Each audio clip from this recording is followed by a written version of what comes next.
The Supreme Court has ruled that states can count mailed ballots that arrive after Election Day, preserving rules in nearly 30 states and handing President Donald Trump a significant defeat. The decision applies to state and federal laws that permit the counting of mailed ballots that arrive late from voters who are inside the United States, as well as to those who are serving in the military or are overseas. The legal challenge was part of Trump's broader attack on most mail balloting, which he has said breeds fraud despite strong evidence to the contrary. The U.S. Supreme Court has rejected President Donald Trump's request to throw out a $5 million jury verdict, finding him liable for sexually abusing E. Jean Carroll and later defaming her.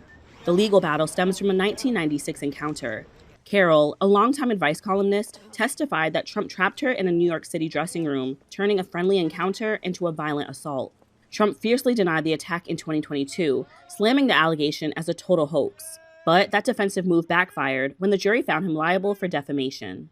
Trump's lawyers had argued that allegations leading to the $5 million verdict were propped up by highly inflammatory evidentiary rulings, including those that allowed the testimony of two other women who accused Trump of sexual abuse decades ago. Trump has denied all three women's allegations. His attorneys also argued that the judge broke federal evidence rules in the case and framed it as a distraction from Trump's unique duties as president, though the verdict came before his return to the White House.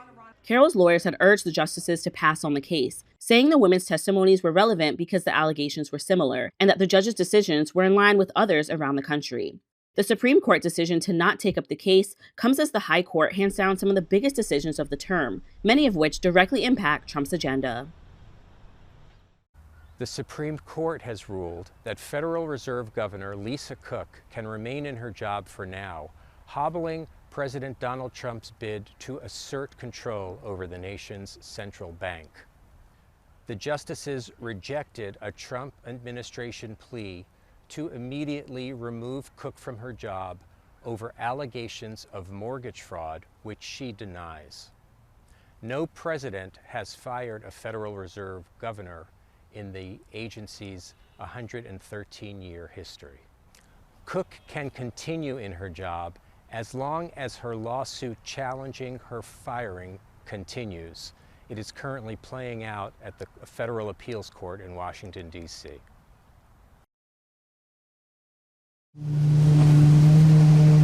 Traffic is slowly moving again in the Strait of Hormuz after Iran attacked several commercial ships and U.S. bases in Kuwait and Bahrain over the weekend.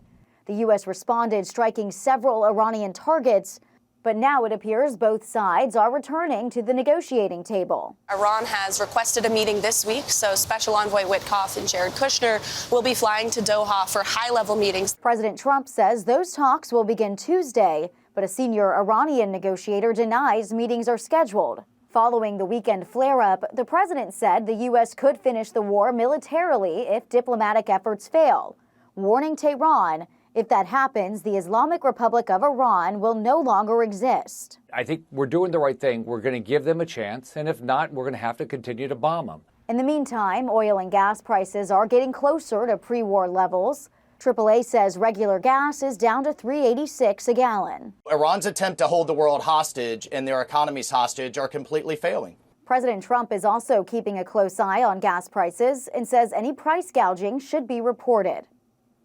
In Washington, Rebecca Castor, Fox News. Gas prices move up and down in response to disruptions in supply and spikes in demand. Disruptions can include global events, while spikes in demand can include things like summer vacation seasons when more people are driving. Many different global events, such as conflicts, sanctions, or decisions by major oil-producing countries, can limit or create uncertainty about the supply of oil. This pushes up the prices worldwide. The impact is felt quickly at the pump and can last if the disruption continues. Prices typically rise faster in response to sudden disruptions in supply than they fall once those disruptions are over. This trend is so common that economists refer to it as the rockets and feathers phenomenon, where prices shoot up like a rocket but come down like a feather. One reason is that gas stations typically raise prices quickly when oil gets more expensive, because they expect that their future gas supplies will be more expensive in turn. But they only cut prices when the price they pay for gas eventually starts to go down. Prices can vary country to country and region to region, depending on factors like localised taxes, environmental regulations, and regional market competition. So if your country's government has higher taxes on gas or has put regulations in place in an attempt to limit things like emissions, you'll pay more at the pump. Regionally, if the gas station down the road is selling it cheaper than the other one nearby, it may bring prices down slightly because they'll be competing with each other for customers.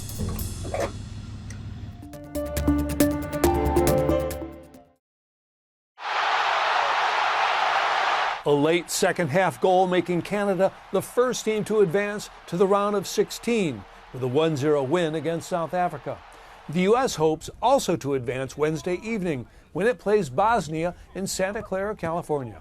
They got out of the first round here, won their division, and so it's fun, and now it's one and done. We're into the knockout rounds. The U.S. won 2 out of 3 matches to secure the top spot in Group D, but the stakes this time are higher. From here on, the schedule is bracket style. A win means advancing, a loss, elimination.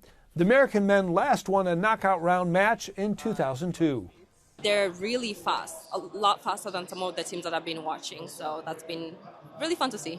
Some 69,000 fans are expected for the game. Those unable to make it can attend one of many watch parties from San Francisco to San Jose. We have tons and tons of cakes that we're doing at least 50% more than our usual. If the U.S. wins, it goes to Seattle for the next round, with a chance to head back to Los Angeles in the quarterfinals. Fans are confident this team can make a deep run in the tournament. What better way to celebrate 250 than win that game, and the pride that everyone's showing in America right now, it's unbelievable. Tickets for Wednesday's match are still available, but start around $1,600. In Los Angeles, William Lajeunesse, Fox News. For most of these players, this will be the largest amount of pressure that they've ever felt in their lives.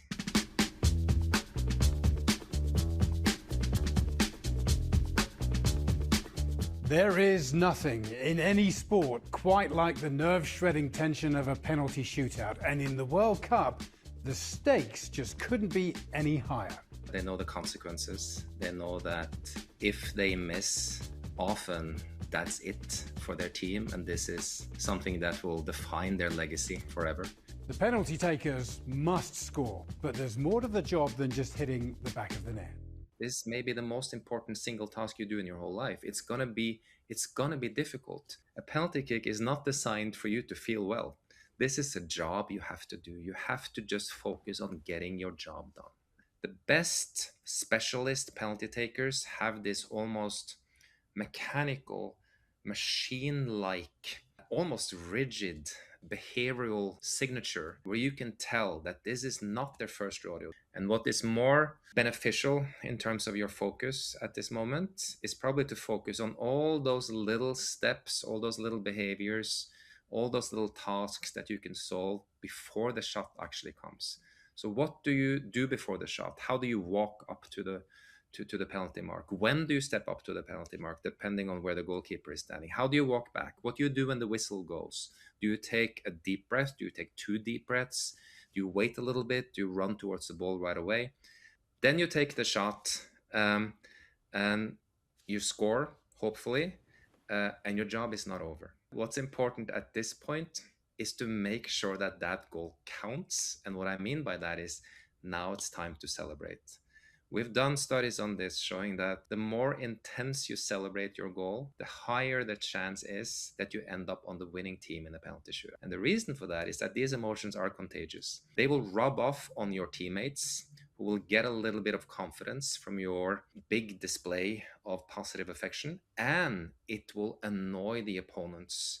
It will just send signals of dominance to your opponents, where their confidence will actually go down a little bit. And ironically, of the 15 that I have missing, I still have missing Messi and Kane. So yeah, I think they make famous players a bit harder to find. Certainly most lads in my class, when back in the 70s and 80s, were collecting stickers, and that was it. You couldn't wait to playtime and lunchtime to get a bit of trading, which is fantastic. You know, it was great, and that was part of the kind of, especially the build-up to the World Cup. I mean, we're in the midst of the World Cup here, but Panini collecting and trading, from my recollection, was done pre-World Cup. It's part of the anticipation and the build-up to the World Cup. You know, when you look back at many things to do with the World Cup, I think collecting Panini stickers is one of those iconic things, you know, that you associate with World Cups. You know, there's loads of other things, but you know, Panini stickers is one of those things. And Jacob, he's 10-year-old. This is his first World Cup, obviously, that he can recall. So he's obviously, it's night and day trying to get to that 980 sticker.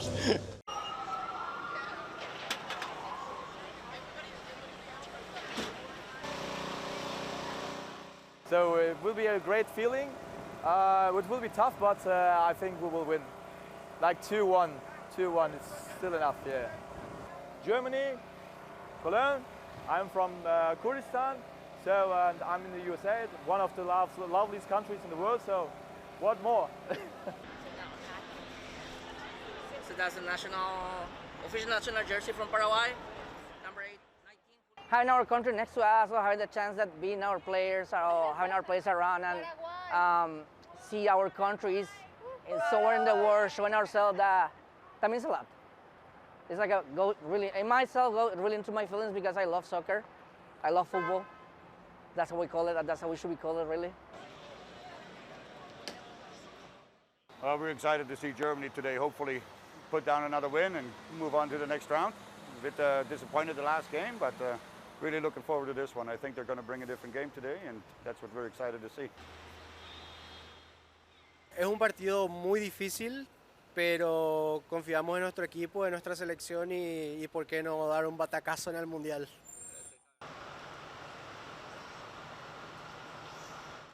Oh, it was intense. It was crazy. It was a crazy game, back and forth. I'm glad both teams went through. So a lot of fun. This is what the game brings, you know. A lot of joy to a lot of people around the world. So. الأداء كان مليح، كنا استحوذنا على المباراة، لاعبين يعني لعبوا بحرارة وبينوا أنهم يعني قادرين يعني على الفوز. وما زال سويسرا ما زال.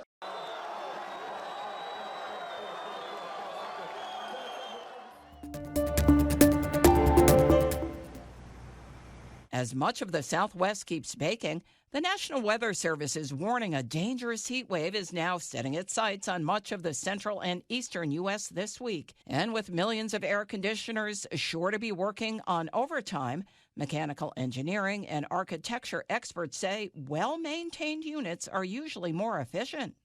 So one practical tip is to make sure your air filters inside your house are clean so that energy can move.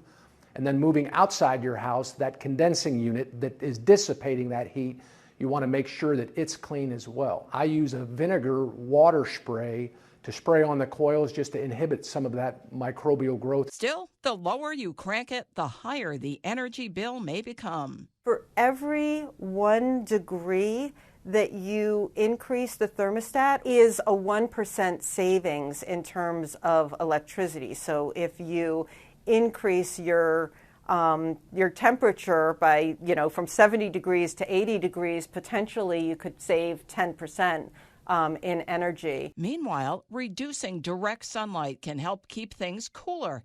This as professionals also tackle some AC misconceptions. One is that to cool the space down more quickly, you want to turn it to a very low level. So setting that temperature from 70 down to 60 doesn't really cool the space any quicker. Another myth is that it's a good idea to turn your air conditioner completely off when you're not there. That's not really all that helpful. Deborah Valentine, Fox News. The one-week countdown to July 4th has begun, and some Americans are already traveling for the big America 250 celebrations this year. We, over the years, saw that people really either take off the entire week or they'll leave the weekend before. AAA spokesperson Ike Sadia says more than 72 million Americans are expected to travel 50 miles or more between June 27th through July 5th. That would be a new record. Most travelers will drive, with nearly 62 million hitting the road. And there's good news when it comes to gas prices. We are seeing some improvement there, and that might motivate some people who maybe weren't planning to take a road trip to jump in the car and do it. As of Saturday, the national average for a gallon of regular gas was $3.88. Prices have dropped 58 cents in the last month, but they're still higher than a year ago, according to AAA. Gasoline prices are dropping, and in the next 30 days, you're going to see them drop. Tom Cloza with Gulf Oil says prices have dropped because more tankers carrying oil are starting to travel through the Strait of Hormuz. It's open enough right now so that the next 30 or 40 days, I think you'll see a lot of oil and you'll see generally weak prices. The Strait of Hormuz has seen more traffic in the last week than it has in the past 3 months. Since the war with Iran began, maritime traffic in the strait had essentially halted, disrupting oil production and sending gas prices soaring. It appeared the U.S. and Iran were close to finalizing a memorandum of understanding. But as tensions escalate with Iran again, there's fear traffic could halt again, which could cause gas prices to go up as millions of Americans get ready to travel this week. I'm Jen Sullivan reporting.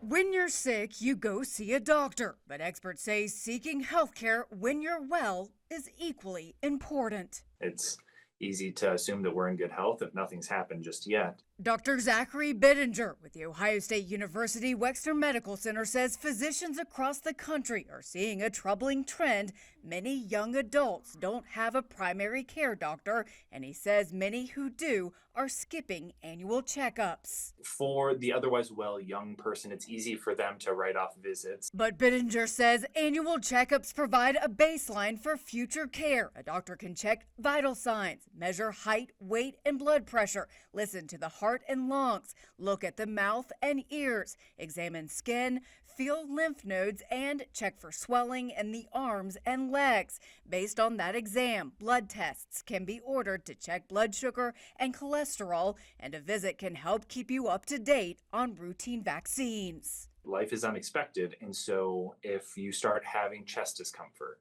if you start having some joint pain, a lot of us can reach for urgent cares, maybe emergency rooms, but wouldn't it be nicer to have somebody that knows you, knows your history? Bittinger says it's important for young adults to start investing in their health and to go through their health insurance company to find a doctor their policy covers who's close by so it's more convenient. The reassuring thing from my perspective in primary care is that a vast majority of health insurance policies cover preventative visits 100%. For Health Minute, I'm Mandy Gaither.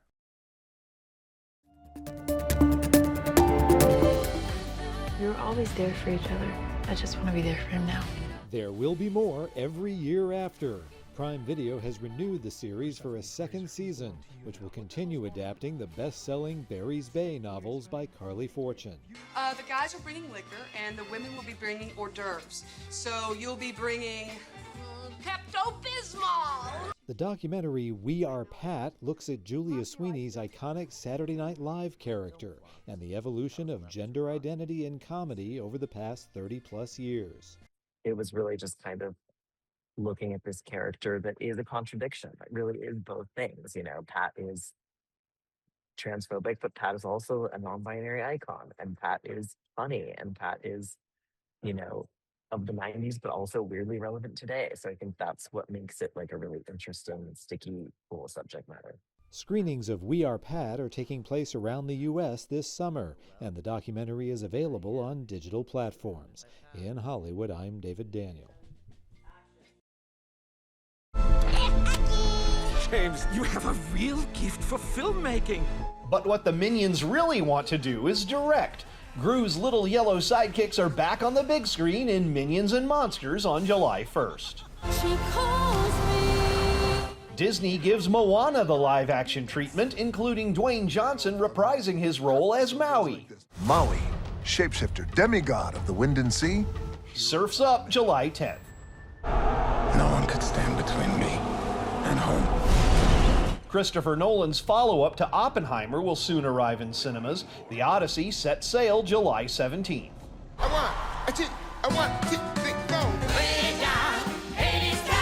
And for more ancient Greek storytelling, Hadestown the musical heads to theaters. The Tony Award-winning production will screen for 5 nights starting July 24th.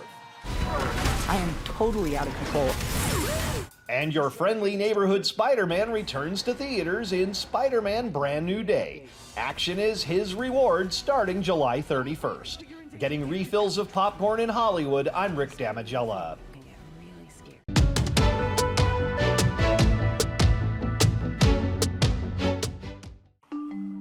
Watch as first responders make a daring decision to save a person trapped in a sinking car. Going down, it's going down.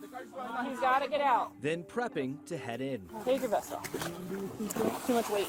Body-worn cameras show the team linking arms and wading into the water to get to the driver. After a quick minute of work, pulling the person out of the car but still needing extra assistance. More officers seen hopping into the pond, forming a human chain pulling everyone involved back to dry land. The Fairfax County Fire and Rescue Department says the driver was treated for minor injuries, writing in a post, "This rescue is a testament to the teamwork, training, and dedication our Fairfax County first responders bring every day." Take a look at a rescued bald eagle flying free, disappearing into the wild. The eagle had been in the care of SPCA Monterey County since December 2025. The group says it showed signs of electrocution and suffered a broken bone. After 25 weeks of care and rehabilitation, the bird was released into the skies over California. And hey, our national bird is back, just in time for America to turn 250 years old. Finally, another symbol of power and strength seen flopping around, much to the delight of looky-loos. Neil the seal is something of an icon in Tasmania. Don't worry, the celebrity hasn't gone to his head. This fan favorite is known for popping up in populated areas, drawing crowds, and disrupting traffic. His most recent appearance did not disappoint. Authorities say this behavior is totally normal. Local crews eventually escorted the celebrated elephant seal back to a nearby beach. He's beautiful. It's lovely to see him in the wild. For Take a Look at This, I'm Patrick Cornell. When the Declaration of Independence was written, nobody knew how significant the language of it was going to be. You know, who writes a document knowing that we're going to be looking at it in 250 years' time? When the Continental Congress approved the Declaration of Independence on the afternoon of Thursday, the 4th of July, 1776, it took a whole 6 weeks before Britain learned of what had happened. Now that, according to historians, was a pretty quick turnaround. So how did events unfold? Overnight on the 4th into the 5th of July, copies of the Declaration were printed at John Dunlap's print shop in Philadelphia. They were called the Dunlap Broadsides. Within days, historians say some of those copies had reached New York and into the hands of British informants. On the evening of the 9th of July, the very same night New Yorkers were tearing down the statue of King George III, a copy had reached the British fleet blockading New York Harbour, commanded by Vice Admiral Molyneux Schuldum. They did know that this was significant. He knew that this was something that had to be reported back to London as soon as possible. Vice Admiral Schuldum immediately wrote a brief letter and a handwritten replica of the Declaration was made, both dispatched on a mail ship, the Mercury Packet. Travelling north via Canada, the Mercury made the Atlantic crossing in just a month, arriving in Falmouth on Thursday, the 8th of August. The following day, the documents, by horse, had reached London. And this is Shuldham's letter, just one surprisingly short paragraph for what you might think would be a seismic bit of news. And here is that handwritten version of the Declaration of Independence, starting with the words, "A declaration by the representatives of the United States of America in General Congress assembled." Curators here at the National Maritime Museum in London believe this is the first complete text of the Declaration to have arrived in the UK. When his letter arrived at the Admiralty, what do you think the reaction was to this letter? The letter says this is long expected, so I suspect that it was a kind of, oh right, it's happened. We were kind of prepping for this, let's take our next steps, let's respond. Then, on Saturday, the 10th of August, 37 days after it was first approved, the Admiralty quietly released in the state newspaper word of America's decision to split from Britain. It then took more than 7 years and a revolutionary war for Britain to formally recognise America's independence.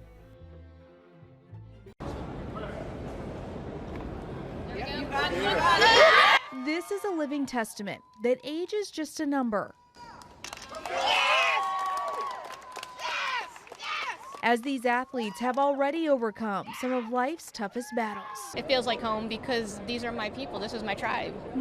We're veterans. We understand each other. Sometimes nothing's written. We all know. More than 1,400 veterans ages 55 and above from across the country are here in Tampa competing in the 40th National Veterans Golden Age Games. Each year you want to challenge yourself to be a better person than you were the year before. It's all about you challenging yourself. You're competing with others, yes, but that's what our life is about. With 21 medaled sports, from powerlifting, pickleball, basketball, table tennis, and more, the competition has a deeper meaning than winning. It's so motivating. So this is such a large group of veterans who are 55 and older who have committed themselves to their health, fitness, and wellness. I've been asking a majority of them. I saw a couple of females yesterday who were in their 80s, and I want to know what their secrets are to longevity. They look amazing. They're still spry. They're so active. They're mentally engaged. So I'm here to learn from them just as much as they're here to learn from us. For many competitors, it's also a chance to reconnect with fellow veterans who understand their experiences. For people that are getting older, the things we used to do we can't do anymore. So now we have to change it a little. And for me being disabled, I had to change a lot. Even though you're getting older, your body doesn't want to accept it. Your mind is yeah, I can do this. But now we change. Yeah. And we all are the same now. Whether they're chasing a personal best or simply crossing the finish line, organizers say every event is about setting new goals. Not just in sports, but in life. When you get out and active, your demeanor changes. It lifts your spirit, and that's what this is. It's all about the spirit of the game. In Tampa, Heather Healy, Fox 13 News. Fox 54 Plus has your news, sports, and weather. Start your evening with Fox 54 at 5:30, delivering the latest headlines and live reports straight from the scene. Then, stay informed with Fox 54 News at 9, featuring your Tennessee Valley certified most accurate weather impact team, tracking everything from tornado threats to traffic delays during severe weather. Fox 54 Sports Extra brings you more of what sports fans crave, with deeper insights, expert analysis, and all the action that matters most. On Fox 54 Plus, you'll also find Alabama politics, plus 24/7 weather radar and real-time forecasts to keep you ahead of the storm. Looking for a quick recap? Don't miss Fox 54 Week in Review, highlighting the biggest stories of the week. Jumpstart your morning with Morning Rush. Fast-paced news updates featured with uplifting stories from across the globe. Get your entertainment fix with Getting Real, where we break down movie reviews, top 10 lists, and spotlight the newest film. Die Hard fan? Locked On Sports dives deep into the Crimson Tide, the Tigers, college rivalries, and pro action. True crime warrior style? Killer Cases brings you gripping real-life stories that stick with you. Hungry for more? Cooking with Style serves up mouth-watering recipes that are easy to make and impossible to resist. From movie previews before you head to the theater with Take a Look to must-know headlines from across the region and around the world with In the News. Watch all of these shows on demand and also on the Fox 54 News app. Available on Android and iOS devices. Streaming 24/7.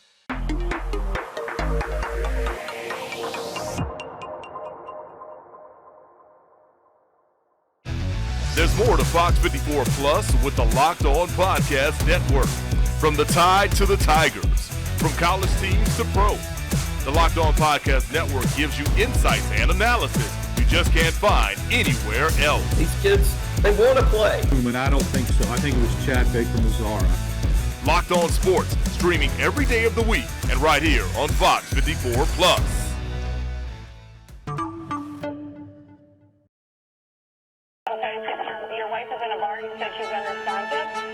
This is what he's going to tell you. He's trying to find the first place to put a body. No, sir. The only thing they could do was kill him. The jury and to find the defendant